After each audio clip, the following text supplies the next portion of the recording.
Live. I think we might be live. Looks like we're live. All right. Hey, good morning, everyone. I'm Scott Moon. This is Josh Hayes.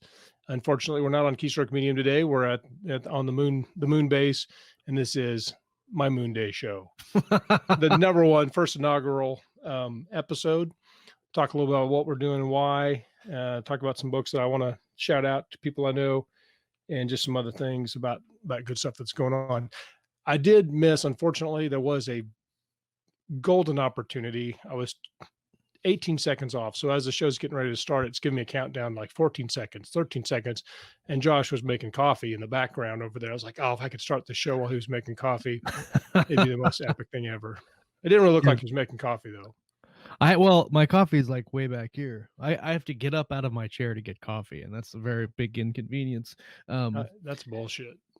That's completely rather wrong. than having to walk way upstairs to get my coffee, I brew it down here. So that's pretty good. That's actually the only reason I have my coffee upstairs is so I can not be too stiff after 18 hours of writing. Well, not 18 hours, a bunch of hours and whatnot. So I'm clicking back and forth between our show and Facebook things. Let's see. Leo wants to know what time zone you're on. I'm like, well, the same as me. All of the time zones. Wichita. So, kind of what I was doing. First of all, thanks for coming on, Josh. Appreciate it because I don't like talking to myself. Oh, hell yeah, and whatnot. I figured you could help me out if I have a sudden technology crash and whatnot. I wanted to do this because I have, of course, every author should have a Facebook group and a page and a newsletter and things like that. So I've had those things for quite a while and never developed them a lot. I have several other people I know and participate with have really fun author groups. So this is a group. This goes out on the Moonbase, which in the URL for Facebook, I think actually it's my old name, which was like the Scott Moon Group. So yeah, it was called the Scott Moon Group, but I changed it because people are like, it sounds like a really bad 80s band or something. Or the Blue Man Group. Yeah, the Blue Man Group. I could be a member of the Blue Man thing without a whole lot of work. Let's just face it. Blue Moon Group. It's the Blue Moon Group.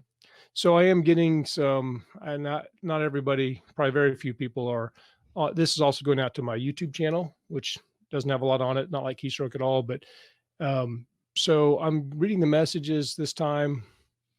I do have my YouTube live chat open in case anybody gets on there, but nobody's on there. Everybody's on Facebook, which is perfect. And so when you talk, I can't tell who you are. It just says Facebook user. It's Rick. What's up, Rick? Is that Rick? Hey, Rick.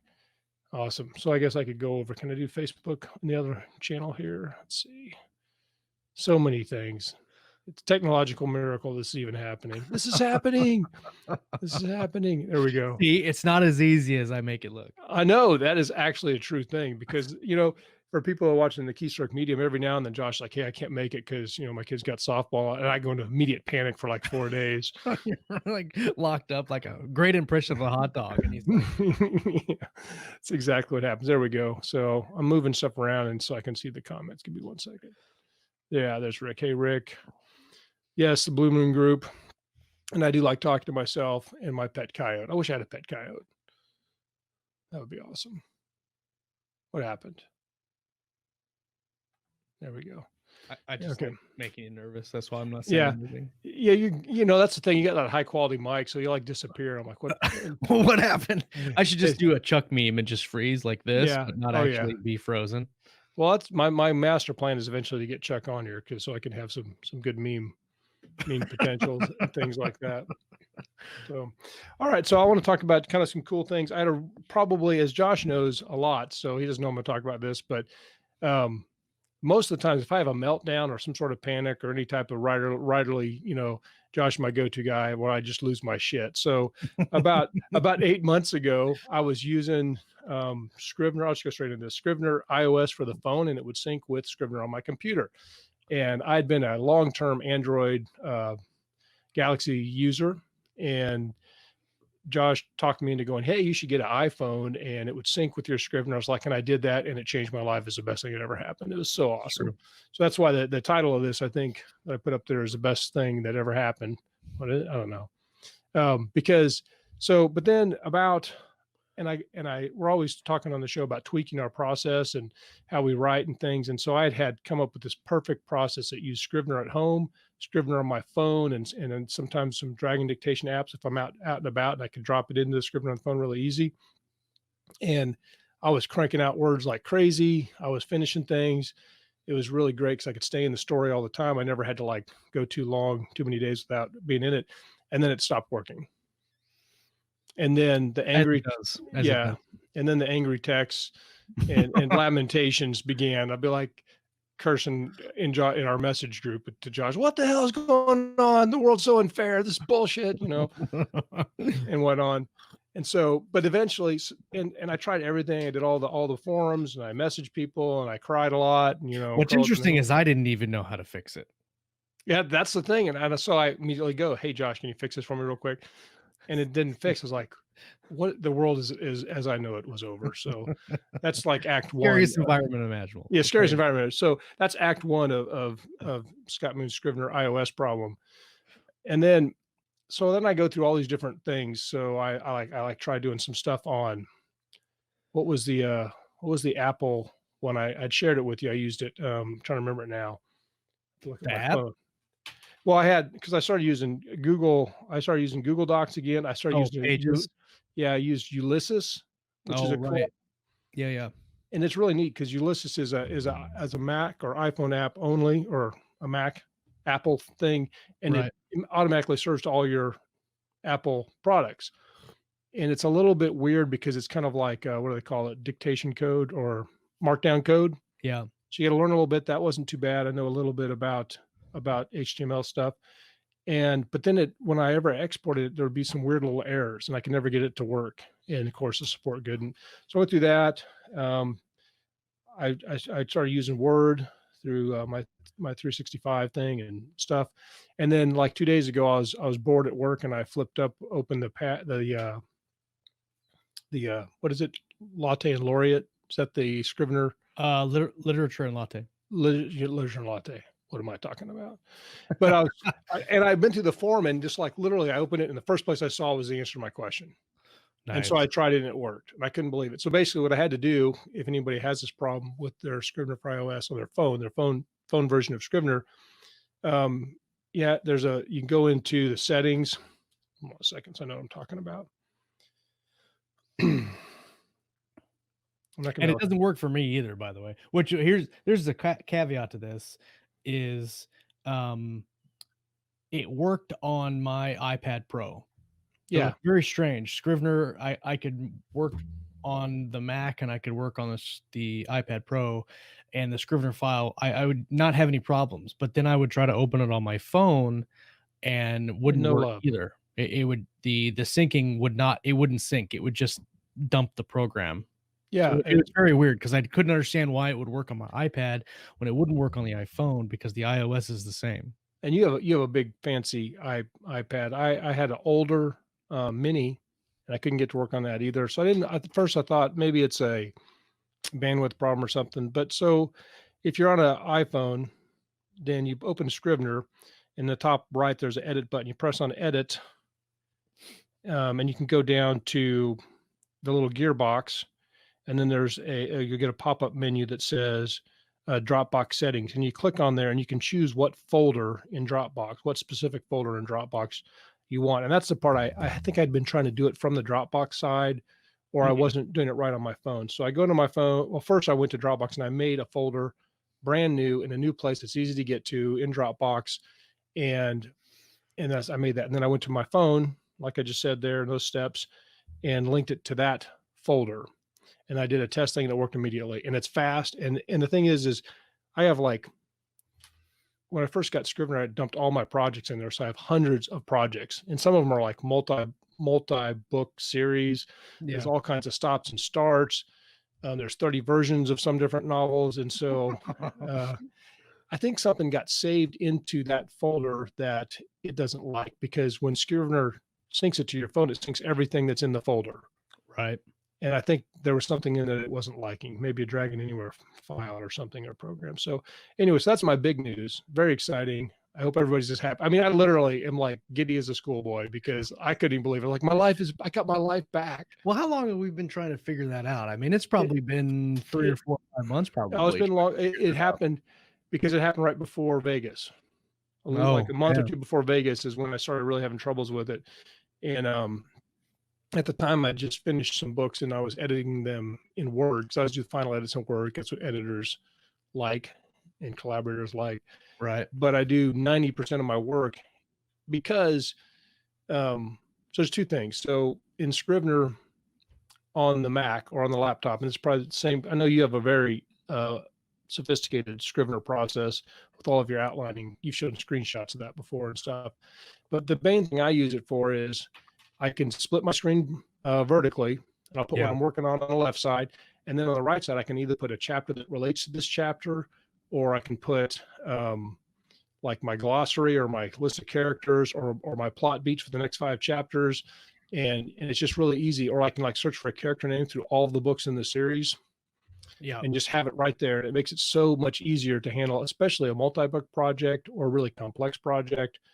And I love it. So then on the phone, you can't quite do that, but when you can open it up by section, like just chapter 5 or just chapter 6, and then you can do the little screen sizing thing like you can on a Kindle, where you can make the Oh, font any size you want. yeah. Which, since I'm losing my vision and hearing as I get older, Uh, it's nice to what? Yeah. So so that's really good. I really love it. I'm super happy. And that made my day. That was big news for me. yeah, it's interesting that the functionality should you would think that the functionality would be the same between the 2 versions of the product, but they're not. But it actually kind of makes it a little easier to do. Like for instance, like you mentioned, I've got a whole bunch of stuff going on in my Scrivener file on my desktop. Mhm. But on the iPad or the phone version, it's not very easy to do all of that other stuff. So it's mostly just open it up, find the thing you're working on, and type. And so it's cool that like you can have kind of the same file, but it functions different ways on the phone and on the computer. And a lot of times I'd actually do more writing on the iPad than I do on the computer because that functionality isn't there with Yeah, you're the focusing just on the writing and not on all of the structuring and right. stuff. So one of the other things that helped me with Scrivener, Josh showed me how to do the revision mode, which Oh yeah, doesn't work on the phone, but it works on the Mac version, either right. on my laptop or on the desktop. And so you can do like first revision, and it does everything you type is in red. And then you Yep. can do second, and you have like 4 different colors, so you can really do lots of revisions. That is really cool. It'd be neat if it did on the phone, but that's fine. And the other thing there's one other thing that helps me a lot with that. Um, I lost my train of thought, but it's just a great tool. I know not everybody likes. Oh, what I was going to say is when I first used Scrivener, I tried to do everything that Scrivener could do, and Right. I would like I have it set up to like download each of the chapters in a certain way so I could compile it into a PDF or an EPUB to be uploaded to Amazon. But now I just do the default settings. I break the chapters up by titles so I can get the word. So the other thing is good is when I go to Scrivener and I click on chapter 1, it tells me how many words is in that chapter. Yeah. Which when you're writing, because I went back to Word for several months, and the thing is I'll write this chapter, and I'm like, that chapter is 7,000 words long. It's too long for a chapter, Right. and I got to go find a good place to break it up and change some structure things. So, um, but so it's really handy for that sort of thing. The only thing I don't like about the mobile version or the iOS version is Mhm. I don't do when I'm drafting, I don't do a whole lot of deleting. I just do strike throughs. And Right. so I have that macroed to my keyboard. So if I write a whole section and then don't want it, I can highlight it and do the key macro and it'll just strike through and I can move on. On the iPad, I've got to click through like 2 different things, 3 different things to actually get. And then like sometimes the highlighting's wonky. So like dragging Yeah. your finger across, you're like, I didn't mean to get that word, or then you go too far and you go like the whole screen up and you're like, no, stop. I just want this one section. Exactly. Yeah, because the phone thinks it's smarter than you. It's like, oh, you Yeah, obviously want this whole phrase. No, I just want the word in the middle. that's right. Stop And doing that, then you phone. hit the wrong thing and it's like click and you delete your whole thing and there's no like, what? I didn't want Oh to do no. that. Panic mode. Well, and so to change font color and probably for strike through for my phone, I have to touch the little tiny Paintbrush. paintbrush, which Yeah. I'm not really sure why it's a paintbrush, but I click on that and then I figure out where the formatting. Well, it's right in the corner of my phone, and I have this like life proof life proof thing because as you've seen, if you've ever been around me, this phone has taken some hits. That's not like you, Scott. You're Yeah, you're and I may normally have very dropped it. gentle and caring with your I electronics. know. I've almost never kicked it across the room for on accident. So, um, but so like there's a little edge to it, and I can't hardly get my thumb in there, and it's just a pain in the butt. So, no, this phone actually is the precursor to this one. I dropped my phone so much, I actually have a automatic skill for catching it with my foot on the way down and kind of like just I can't Oh, catch it, yeah, right, you but slow the you impact. just yeah, I'm reducing the damage. But so one day, this has been years ago, I walked into the squad room right before squad started, and I dropped my phone, and I went to do that, but I mistimed it. And I literally just booted it all the way across the room, it flying like 30 feet and hit the wall. And all these new officers who didn't know me are like, "Oh my god, this guy's crazy. Is he crazy or is He's he just crazy. mad? What's he doing?" I'm like that. So, but yeah, so now I dropped this phone. I don't even care. I'm like, oh, like I dropped my phone. I guess I'll pick it up. I don't even worry about it. It's a very good case, definitely worth the money. So, um, what else? What have you been up to? And then I want to talk about some shout outs for some books and things. But what are you doing today? I was just working on Valor, the last Valor book, or the third book in the trilogy. I don't know if it'd be the last one. But Yeah, I was working on that. I actually came up with some fixes to a plot hole that I've been trying to kind of work out as I'm going through the manuscript. And I was mowing Saturday, and it hit me like it usually does. And I was like, oh, that makes sense. I could do that. And it wasn't that big of a change. I added 30 or 40 words into a previous chapter that kind of fixed it, and it yeah. kind of explained it away. And uh, so just working on that a little bit. And I'm actually listening to the audio book of book 2 right now. Finishing that up uh, because I want to listen to Hale's War because it just came out on audio, and I really like listening to Luke Daniels read it. It's funny that Um, you mentioned that because that was on top of my list for things to put out there in my shout outs today. So, Hale's War is the final book in your collaboration with Richard Fox Mhm. that's in the Ember War series. It has Ken Hale and what's his brother's name? I always forget. Jared. Ken and Jared Hale, they go off, they go to a completely new part of the galaxy and shenanigans ensue. So this is the final book. Tell me This is about the that. final book. The ebook's been out for a while. Podium doesn't do simultaneous releases, or they don't do a lot. And I know with the Terra Nova books they didn't. The first two are a publisher's pack, and then book 3 is actually the second book in the audio series and whatever. So Mhm. anyway, I'm really excited to listen to the last book. It's been getting really good ratings so far on Audible, and a couple good reviews. Has some good reviews on Amazon too on the ebook. But it's just fun listening to the audio narrators that I'm used to listening to other books, Mhm. and hearing them read the stuff that I wrote, and then like thinking to myself, I don't remember reading that, or hearing something and you're like, gosh, I'm such an idiot. I should have written that differently, or something like that. It's just fun, and so What's it like? Because I got my answer for that. But what's it like hearing your book by one of those big time narrators?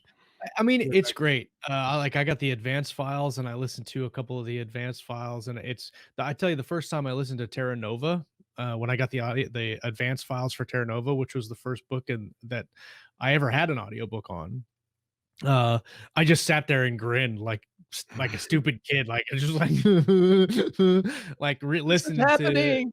We listened to the whole Ember War series, book 1 through 9, that Luke read, obviously, and then um, didn't he read? I want to say he read like Terms of Enlistment or something. Didn't he read those Marco Cluse books? I thought Oh, I'm not for sure. sure. I think that might be Bray that did terms. Let me find. While you keep talking, I'm gonna look for Anyway, that. he's Luke Daniels has read a lot of those books, and he's a really good narrator. Sometimes he kind of goes over the deep end with his characterizations.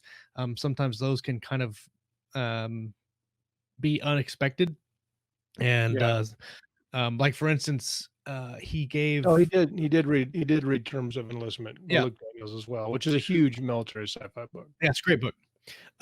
It's interesting because he gave Carson a accent that I wasn't that I didn't picture her having, but I mean, it makes her character cool. And then he gave West a like John F. Kennedy accent. Like I don't know what Yeah, kind of that accent it is, but he gave him like yeah, the West northeastern started kinda talking. thing. I'm like, when did JFK get in my book? But it's cool. Like it's fun. It's well, because you and I around here, and when we default to, like, making up voices, they're usually gonna be kind of a drawl because that's what we hear Right. more. I don't we're not haven't been to New York anytime recently. You also So told me a story one time about the doctor that when you spelled it oh, phonetically. yeah, so in the second and this was one of the funny things that I did in the book. I did a lot of stuff in the Terra Nova series that I put in specifically so Richard would get mad.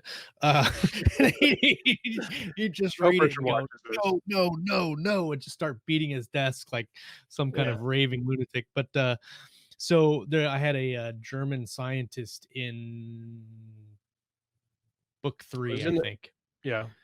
and, um I wanted I wrote it knowing that Luke was gonna read it, and I was like, I really want him to do like a thick German accent, like what's his nuts from Hogan's Heroes, and so I wrote all of that guy's dialogue phonetically, and Richard got it. And he was like, absolutely not, change it. I was Oh, like, yeah, that's cool. I did it halfway to make him flip out. it's funny because you Uh, probably work with Richard's great to work with, but you'll send him something sometimes, and his reply will be, "Nope." nope. Yeah, one line. By the way, Uh, I'm cutting 6,000 words out of what you just sent me. that's Thank you. right. Thank you. May I have another? Like, "Thank you, sir." And so anyway, I changed it back to regular spelling, but then Luke actually read it phonetically. Like he read it the way that I meant for him to read it, even without the phonetical spelling. So that was really cool. When I got to that part, I laughed. Like I laughed because I thought it was so cool. It's the best. Um, so yeah, I mean, not a whole lot going on. Just trying to get Valor wrapped up. I've got some ideas for a couple other follow-on stories. Actually, Working from talking working about from home, obviously.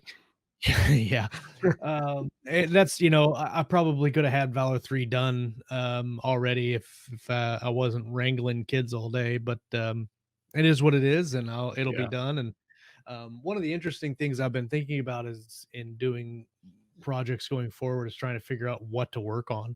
I've got a kind of an idea for a police thriller, and then I got an idea to kind of carry on the Terra Nova series, which I've seen a lot of comments on in Richard's Facebook group, and then also that I've been getting personally that people really like those characters. And when I look at the reviews for those books, especially on Audible, they're some of my highest rated books, and the people that read them really really like them, uh, and so thinking about doing a follow on to the Terra Nova series, and uh, kind of approach it differently from like having a galactic spanning big bad thing that they have to fight, and just making it like kind of like a Firefly-esque.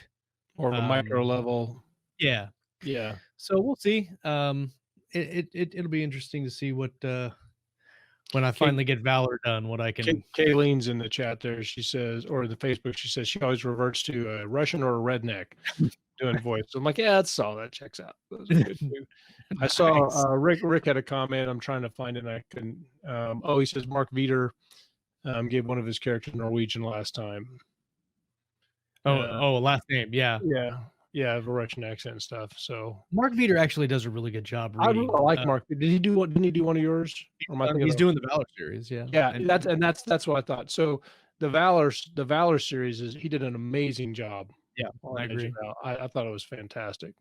So if I'd listen to him anytime because part of my thing for narrators is I like it when they can do cool voices, but I mostly like it that I can listen to it without being distracted in any way. Yeah, And I think that's one of the things that makes RC Bray so popular is that he's really easy to listen to because he's kind of steady. yeah. He doesn't go too high or too low or too crazy. It just kind of gets you in the zone there. Well, So, and I know that most of the time it boils down to personal preference. Like, I don't like the way that guy's voice sounds, or I don't like the way he inflects certain phrases or whatever. Like, Pandora's Star, John Lee read that, I narrated like that. John Lee. He also read Pillars of Earth and some real good ones too. But anyway, Yeah, good. no, he's a good narrator, except that a lot of times, when he finishes sentences, his volume drops.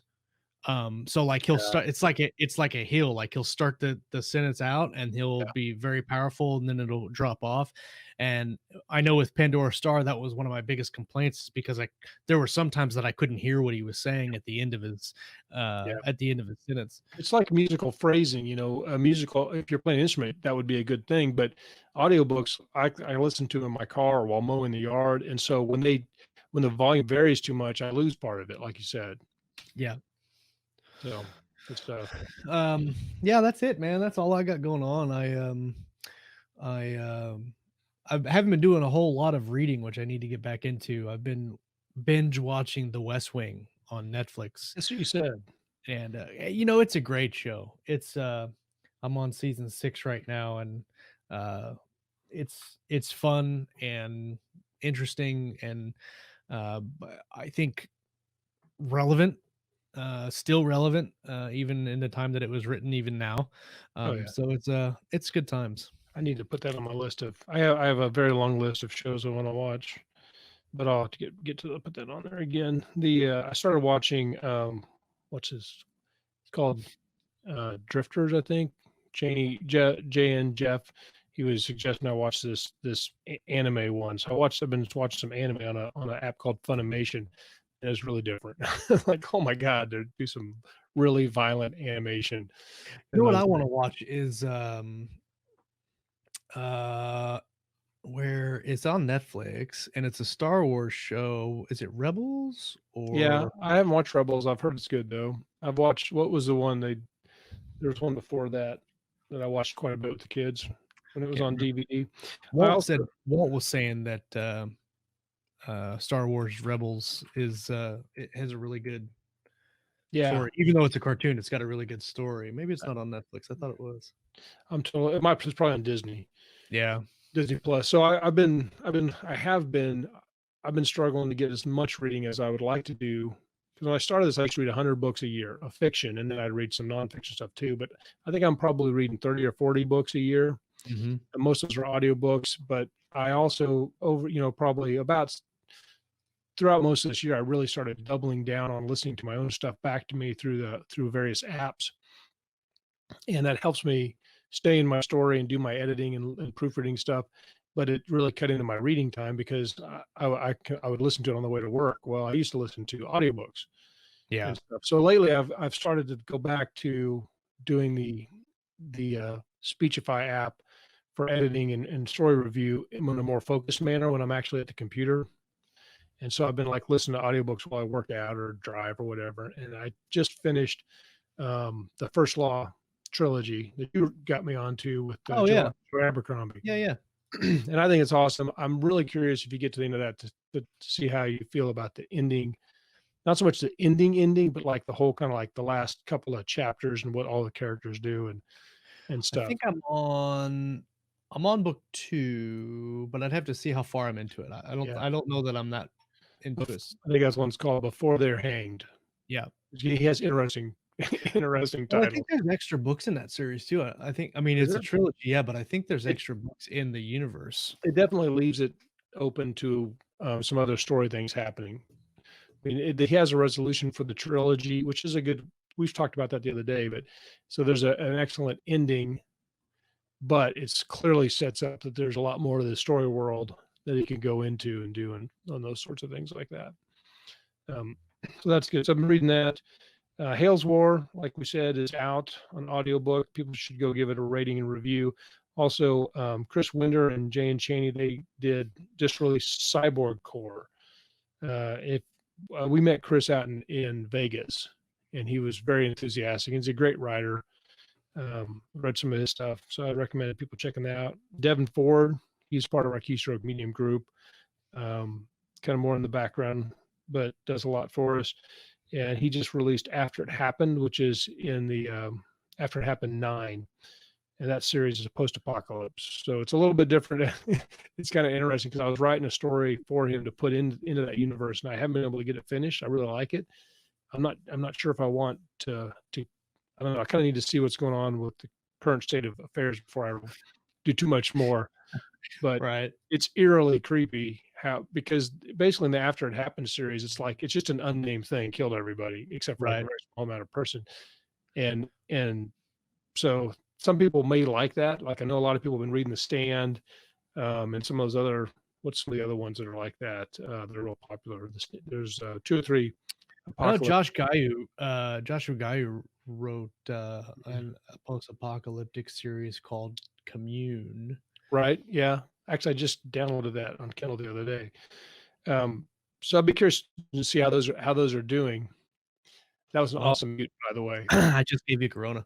Yeah, yeah, you gave me virtual corona. That was that was that was not only did you cover, but you also muted your mic at the I same know, time. dude. I was looking fine. I was like, it was like a countdown, like 3, 2. I knew it was coming. I was like, "Where's the mute? Where's the mute?" I'm looking for Yeah, it.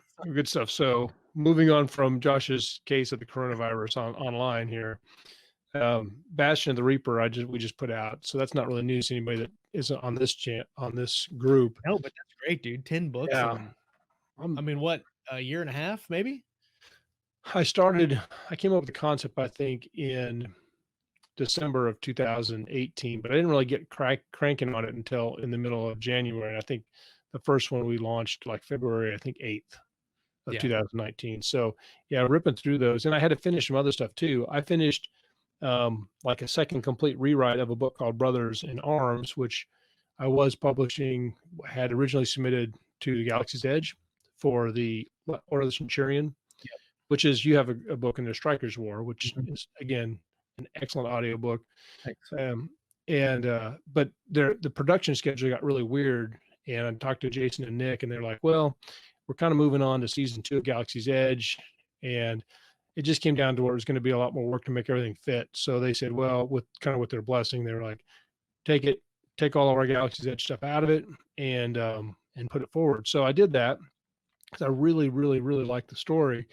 And then eventually, I was lucky enough to get a hold of Steve and Red at Athon, and they're gonna publish that. So I'm working on it's done and it's ready. It's got an awesome book cover, but I'm gonna write the second and probably third book before we go forward, just so you don't have to So stress do about the production schedules, yeah. if possible. So I'm Oh, pretty yeah, I'm never doing a pre-order again. Not pre-order unless the book's already written. pre-orders are like the wooden stake in holy water for Josh the book writing Oh, they're vampire. definitely my kryptonite, dude, Yeah. like, mm-mm. This is Josh writing. I'm talking to him. How you doing, Josh? He's like, I'm writing 5,000 words a day. I'm writing 5,000 words a day. It's like we did a pre-order. Yep. Exactly. That's exactly what it is. It's like literally hitting a wall. So And whether it's I've got 6 months left or 3 days left, it's all still the the same. Like, I'm just yeah, it's like literally a magic invocation or a curse, some sort of curse. So yeah, it's true. yeah, and I don't particularly like them. And Josh has been also back when I was doing Dark Landing. When I was doing Dark Landing and the last couple of the Terran Strike Marines for Richard Fox and Dark Landing for Craig Martell. I had lots of deadline related blow ups where I just lose my mind. I'm like, I got to go to work, but I got to write 15,000 words a day. Yep. Because Dark Landing it was a 30,000 word book every 18 days, in addition to my other writing obligations and work. And I wasn't as efficient with my schedule, and the family hadn't come on board as completely as they have now. Because now I pretty much, if I disappeared, I don't get bothered as much. Back then, I would time my writing sessions, and so I'd be like, "Start." And I'd start typing, and then they would come in and interrupt me, and I'd hit stop, and it'd be like 33 seconds. That was the average. It took 33 seconds to be interrupted. Uh-huh. I know all the work from home people understand this so much better now. It's Uh, funny, like, everybody's making all these memes about staying home and working from home and social distancing, and everybody that I know, all the, like, the writers are like, "This is every day for us, oh man." yeah, The only yeah, difference is the kids don't have school, so now instead of being gone 3 days, a week, they're here all the time. yeah. The only difference for me is that there's a giant blanket fort out there. So if I walk out early in the morning, I make sure I don't. And they like to sleep in it. Like every other day, they've been alternating. So I don't Nice. want to go out there and wake them up. But it's been actually there's been some positive things with the stay at home. I don't get to stay home obviously because I have to go to work um, and do the cop thing, but we've had some interesting things. So like the other day, we took a family walk with all my wife, me, and all four of my kids around our neighborhood, which is about 2.6 miles, the little course we walk. And that's the first time we've done that everybody at once ever. And I was like, and I realized I was like, that's kind of interesting because we go on walks and take the kids out, but usually take like the we'll do stuff with the younger kids or the older kids or kind of a mixture, not usually everybody, but we did that.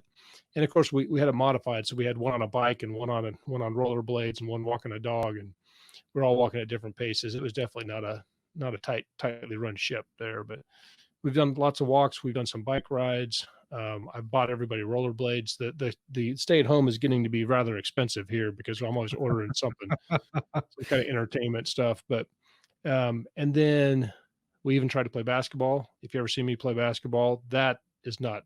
It's not even funny. I mean, it's just literally painful to watch. But we do that, and then we've been eating a lot of meals together, Yeah. which is has ups and downs, but mostly good. So I found so I went when we first learned everything was gonna be locking down. I went to the store and instead of buying toilet paper, I bought food because I thought that was the more appropriate seems thing like a to good idea. stock up on. And so I bought a whole bunch of frozen stuff. And I bought these frozen chicken wings in a bag that were rotisserie flavored chicken wings. And uh, I have an air fryer, and so I could take the chicken wings, dump like 9 of them in the air fryer, turn it on for 20 minutes, and at the end of 20 minutes, you have like perfect chicken wings, and they're like crispy on the outside, moist and juicy on the inside, and like legit. And so like, that's what I've been doing every day. I've got like 8 bags of chicken wings in the freezer, and I got the buffalo flavored ones. I'll just pour them in the air fryer, and I'm good, If we man. weren't on lockdown, I'd come over and steal your chicken wings. You might come by at work. I'll do a knock and talk. So, Knock, so, knock, knock. so, sir, we need to talk to you about your You need chicken to wings. We've had a complaint of chicken wings, so I have to see some of those for the It's lab. really good. And it like there's no mess, right? Because it's not like it's an air fryer, so it's not like deep frying. So it's the healthy way to fry.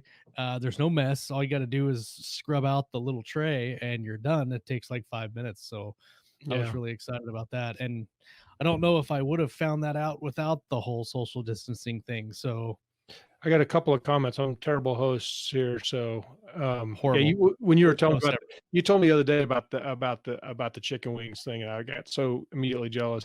So, Chuck asked about if I would prefer StreamYard over Facebook Live. I'm using StreamYard. I just we tried several things with Keystroke Media, Mm. and I went in and got the paid upgrade for my own writer group. So now this will go on to Facebook, but also goes onto my YouTube channel, which I've had for years, never really known what to put on it. So I don't know if it's worth anything, but it seems pretty easy so far. What else did we try besides Um, what was the other we one? we tried. We looked at like Zoom and some of those other ones, but I think you got to pay quite a bit if you're going to have multiple people on them. Yeah, gosh, I can't remember what the other one. We tried another one which was okay, but didn't really have a whole lot of functionality. I tried Ecamm Live, and that was good, but you had to run it off of Skype, and there was some other things that um, didn't really make it functional for Keystroke to use as a company. We all have Um, to log in from different places and figure it out, like right. for the Thursday Yeah, chat. guy says we used Hangouts for years, but there was something else that we used before we We use came to Blab, StreamYard. We used Blab too, but but that's that was long a long gone. time ago. Yeah, Gosh, I can't remember what it was. Doesn't matter. StreamYard, basically, the reason we use StreamYard is two reasons. One, it's got a lot of functionality on the front end, so you can do different setups with the screen. So you can make it look like this. You can do really close up. You can do screen share with people on it. You can click back and forth. You can put branding on it. You can put scrolling text. So you can do a whole bunch of stuff. yeah. But Yeah, that also, awesome intro that you have set up for the Keystroke Medium is awesome. but also, the more important thing is we can stream to two different places at once. You Guy you says you can steam fry those egg rolls too. Yes, the egg rolls were good. Anyway, but you were So we saying can do we can stream to Facebook and to YouTube at the same time, and reach both of the audiences that we have at those places at the same time. That functionality was way cheaper to use StreamYard than to use. There's a whole bunch of other ones out there like rebroadcast or restream.io. You could do it with Zoom, but it's like it's ridiculously expensive with Zoom.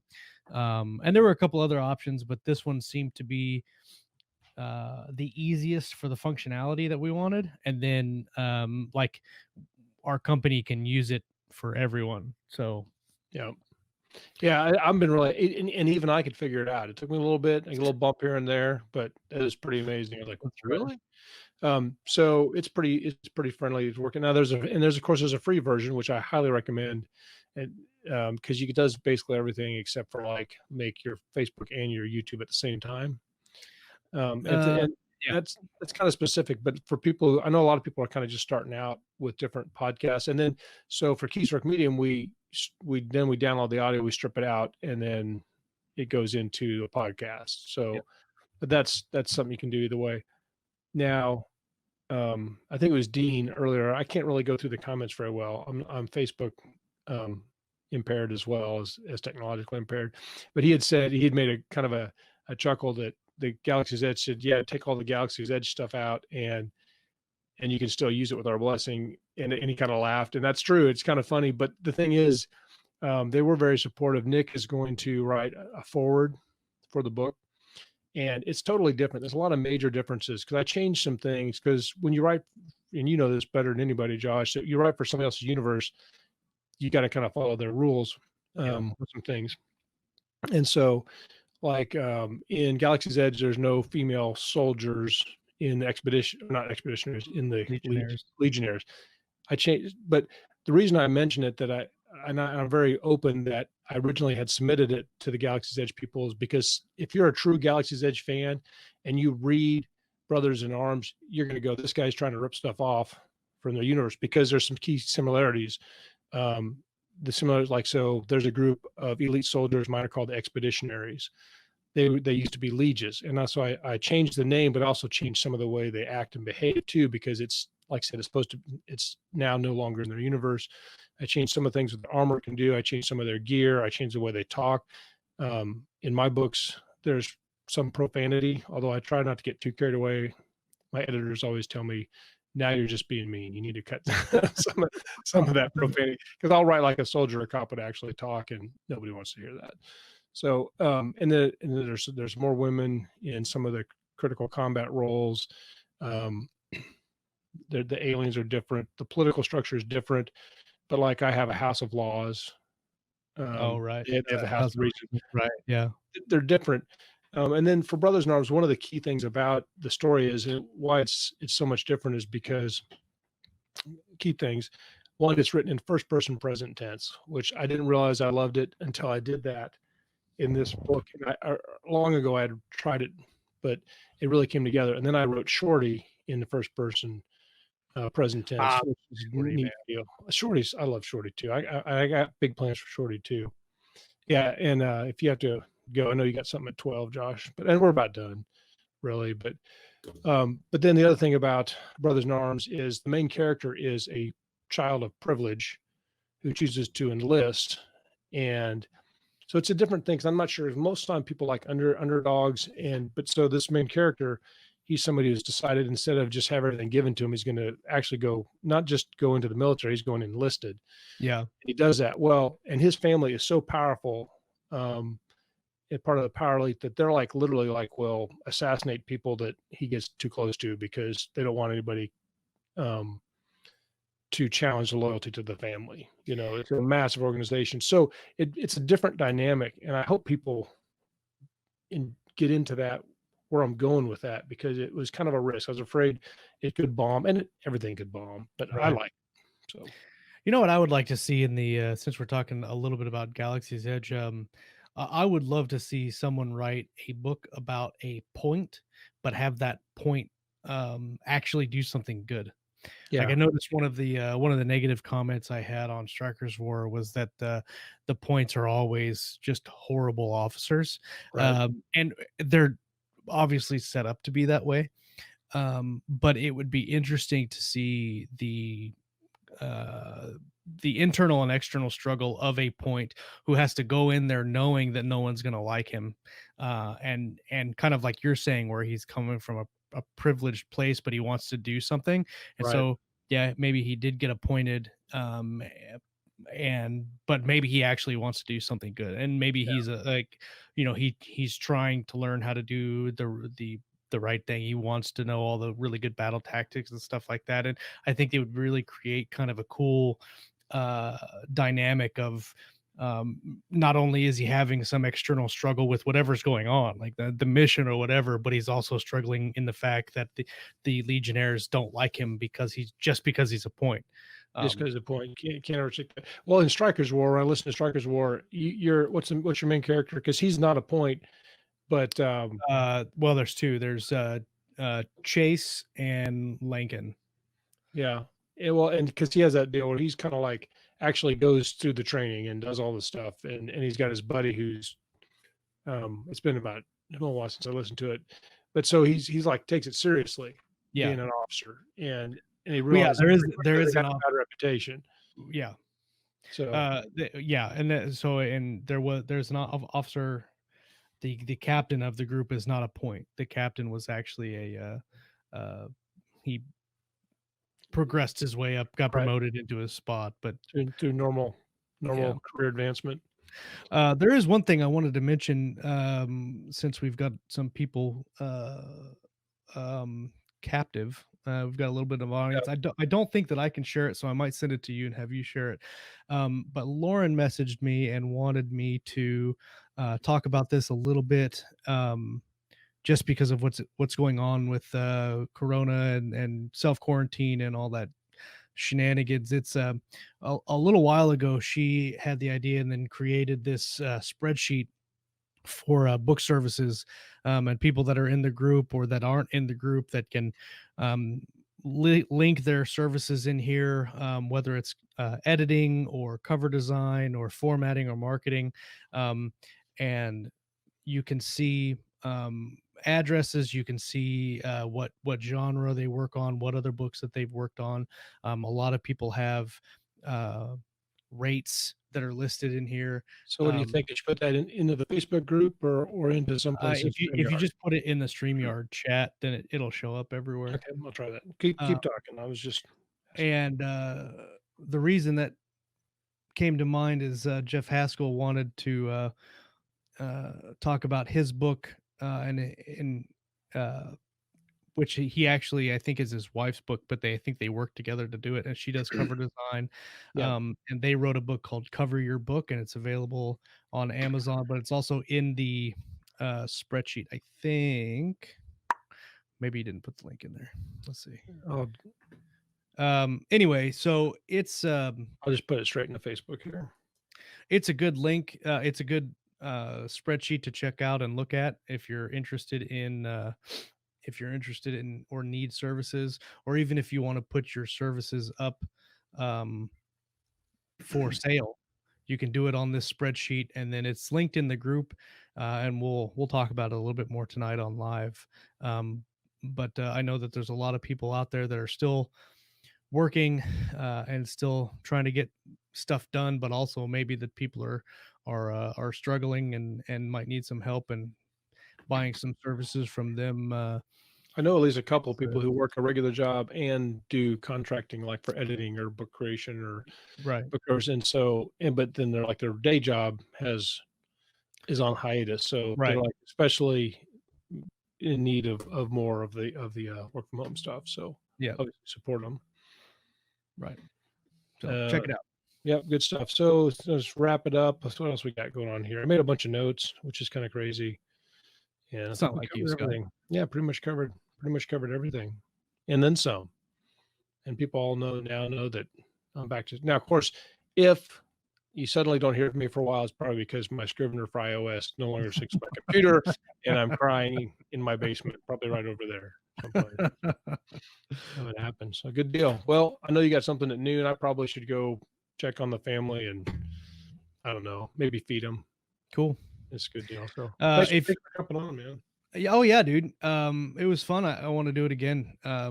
And hang out. I love just hanging out and shooting the shit. It's no If pressure on my show because keystroke right, medium, we got expectations. Here it's I like, can just sit here and look pretty the whole time. yeah. Like, oh, Next time I'm definitely starting it while you're in the middle of making coffee. What's that guy walking around in the back of his office there for? I don't know. that's right. That's right. I'll have to make sure I have pants on. Yeah. Yeah, that would be helpful. Well, your chair blocks a lot of it, so you Yeah, should have that's right. some freedom. Cool, man. Well, Cool. I'm gonna kill this and we'll be done. All Thanks right. everybody tuning in. Later. See you.